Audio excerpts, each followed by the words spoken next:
Bonjour, bienvenue sur ma Moon Spirit. Alors dans cette vidéo, je vais peut-être gêner certaines personnes, mais j'ai envie de parler stop de la politesse. Et merci, bravo à la désobéissance.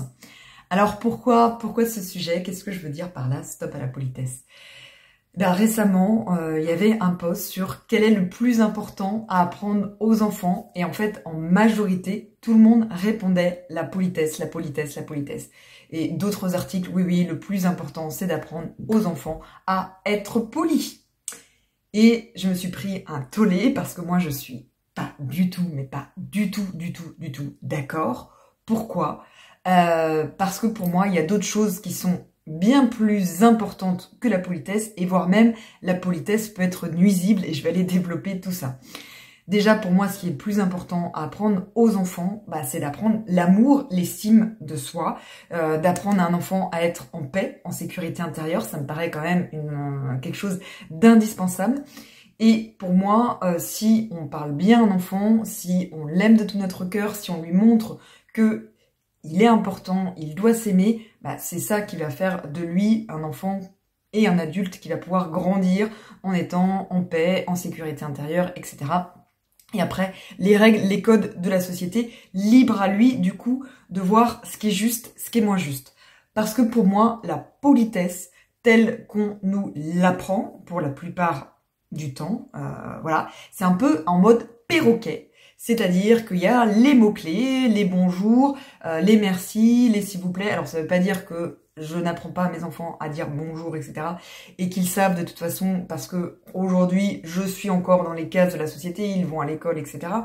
Donc je suis obligée d'y couper, mais pour moi il y a d'autres choses primordiales. Et quand on dit à un enfant s'il te plaît avec un ton méchant, ce que je vois régulièrement, je vois pas en quoi c'est de la politesse. Je vois pas en quoi, oui, il y a eu le terme.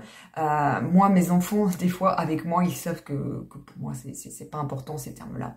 Et ils vont me demander avec sourire, est-ce que maman, est-ce que je peux avoir un gâteau? S'il n'y a pas le s'il te plaît, je m'en fous. Je préfère le sourire plutôt que de demander, je peux avoir un gâteau s'il te plaît. Pour moi, c'est moins gratifiant et c'est moins poli en fait. Pour moi, on a détourné ce que c'était la politesse, c'est des mots-clés, ok, des mots-clés de perroquet. Mais l'intention, elle y est pas forcément. Et après, je vais amener sur un autre sujet qui est vraiment primordial, enfin, qui découle de ça. La politesse peut même être une nuisance, c'est-à-dire que à force d'être poli, alors déjà, on va commencer par les trucs pas graves, pas importants, mais qui peuvent quand même avoir une incidence. On nous apprend à finir notre assiette, à être poli, à manger de tout. Et donc du coup, finalement, on ne nous apprend pas à manger à notre faim. On nous apprend à finir notre assiette. Et moi-même, je le fais aujourd'hui. Je finis mon assiette par réflexe. Alors quand je suis toute seule, ça peut m'arriver de garder des restes et après de manger les restes ailleurs. Mais sinon, non. Quand je suis ailleurs, c'est plus fort que moi. C'est vraiment un réflexe. Alors qu'en fait, c'est plus juste de manger uniquement à sa faim. Donc ça, c'est des choses pas encore trop graves. Après, ça peut aller beaucoup plus loin, Parce que du coup, sous forme d'être poli, quand quelqu'un nous propose quelque chose, que l'on ait envie ou pas, en fait, on pense pas à est-ce qu'on en a envie ou pas. Le premier truc, c'est de dire, attends, on te propose quelque chose, donc sois gentil, réponds oui, accepte avec plaisir. C'est ça qu'on nous apprend dans la majorité du temps. Alors qu'en fait, on se pose pas la question, qu'est-ce qu'on a envie vraiment? Et après, ça peut donner plein de dérives, des dérives qu'on connaît malheureusement, surtout pour les rapports sexuels, j'ai envie de parler de ça. Des fois, on pense que ça y est, on est avec un garçon ou avec une fille, peu importe, qui a eu une phase d'accroche et qu'après, on est obligé d'aller jusqu'au bout. Et que quelque part, s'il n'y a pas de consentement pur, formel, la question n'est pas posée, c'est un peu sous-entendu, on se dit, ouais, mais bon, j'étais là, c'est sous-entendu. Et on peut arriver à des cas où on ne se rend même pas compte qu'il s'agit d'une agression, qu'il s'agit d'un viol, parce qu'il n'y a pas eu consentement direct.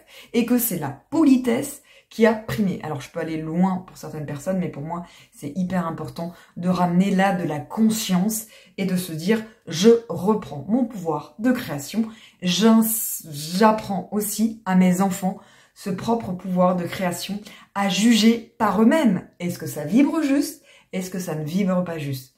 Tout comme tout ce que je peux vous dire ici. Si ça vibre pas avec vous, c'est ok. Moi, je ne force personne et je n'ai pas envie de convaincre qui que ce soit. Ce que j'ai envie de faire, c'est de vous amener la réflexion, à réfléchir. Est-ce que la politesse, parfois, peut être nuisible? Et on peut tous penser à ce qui s'est passé il y a quelques années, où on nous a demandé d'être comme ça, où on a demandé à nos enfants d'être comme ça, et que il y a eu plein de dérives, et les gens, au nom des règles, au nom de faire comme tout le monde, se sont, pour la majorité du temps, laissés faire. Donc, est-ce que la politesse nous sert, ou est-ce que parfois elle nous dessert, un peu pour nous enlever du pouvoir et de se dire, bah voilà, quand il y a des autorités, c'est un peu comme si on était esclave, comme si on était le petit qui n'a rien à dire, et donc il y a l'autorité. Donc quand on est enfant, l'autorité c'est les parents, après il y a l'autorité à l'école, après il y a la police, il y a la société, il y a les avocats, il y a les juges. Bah oui, mais si eux sont corrompus, si eux donnent des mauvaises informations, du coup, si on a juste appris à être poli, à ne pas faire de vagues, à juste dire oui, à laisser faire, bah ça peut donner tout un tas de dérives et on se rend compte finalement qu'on ne sait pas écouter et qu'on ne sait plus s'écouter. Et donc ça, je trouve ça hyper important. Je me débat des fois avec mes enfants, des fois quand ils sont trop en train de suivre les règles, d'essayer de leur dire mais écoutez-vous. Alors mon deuxième il suit pas trop les règles, mais mon premier des fois il a tendance, ce qui est normal, il est à l'école, à être vraiment dans le moule et même quand il dessine des trucs parfois, il me dit maman c'est quoi la règle, c'est quoi le truc et parce que ça vient de l'école, ça vient de plein de choses autour de lui et j'essaye de lui amener à dire mais on s'en fout en fait de la règle. Qu'est-ce que toi t'as envie de faire? Si t'as envie de faire un gros gribouillage, si t'as envie de mélanger les couleurs, mais vas-y. C'est pas toujours facile en tant que parent. Je dis pas que c'est simple. Moi, il y a des choses sur lesquelles, parce qu'ils sont encore dans le système, je fais le choix égoïste pour moi. Parce que je trouverais ça inconfortable de gérer tout, de les avoir à la maison, pour faire l'école à la maison. Il y en a qui le font. Et chapeau, vraiment bravo à tous ceux qui ont le courage de le faire. Je trouve ça magnifique. Je le fais pas, donc oui, ils apprennent aussi avec les règles de politesse, mais j'essaye de leur apprendre ce que moi j'aurais aimé qu'on me dise, c'est bah, tu as le droit de choisir par toi-même sur certains plans. Évidemment que voilà, s'il y a des choses, on est obligé en tant que parent. Évidemment, pour la sécurité, il y a plein de choses où je leur laisse pas le choix. Mais sur des petits trucs, c'est les amener à réfléchir. Les amener à réfléchir et leur montrer aussi. Je me souviens, il n'y a pas si longtemps que ça, je me suis quasiment fait insulter. Enfin, en tout cas, j'ai eu des remarques très désobligeantes parce que, justement, Lucas, après des vacances, en fait, il ne nous avait pas vus pendant longtemps et du coup, il était en crise émotionnelle. Donc, c'était un enfant voilà, qui fait un peu n'importe quoi. Pour moi, c'était ok. Pour moi, c'était normal même. En gros, il décharge ses émotions et parce qu'il sait qu'avec moi, il a cette possibilité-là. Ce qui n'est pas le cas forcément avec les autres. Et donc, du coup, il était en pleine décharge. Et là, à table, en gros, on m'a dit, mais du coup, c'est parce que tu es comme ça, c'est parce que tu es là. Parce que nous, quand tu n'es pas là, il est tout sage, il est tout carré, il va se laver les mains, il mange son assiette, il dit merci, il dit machin. Bah oui, il est dans une case, c'est sûr, il est comme ça, sauf qu'avec moi, il est lui-même. Eh ben, qu'est-ce que j'ai fait? Est-ce que j'ai joué la carte de la politesse et de dire « Ah bah oui, hein, c'est vrai, Lucas, il faut que t'obéisses ».